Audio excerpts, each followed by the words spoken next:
Did you know Christianity's greatest enemy became its most powerful champion in a single moment? Saul of Tarsus was a man on a mission of destruction. He had just watched Stephen die, stones crushing the young believer as Saul stood approving. Now he marched toward Damascus with official letters, hunting down Christians to drag them back in chains. He believed he was serving God by destroying the church. But as he traveled that dusty road, something impossible happened. A light brighter than the midday sun exploded around him. He collapsed, trembling as a voice thundered from heaven. "Saul, why are you persecuting me?" In that moment, the hunter became the hunted.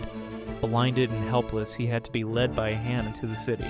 For 3 days he sat in darkness, fasting and praying. When his sight returned, everything had changed. The man who came to arrest believers was baptized as one himself. God can transform even his greatest enemies into his greatest champions.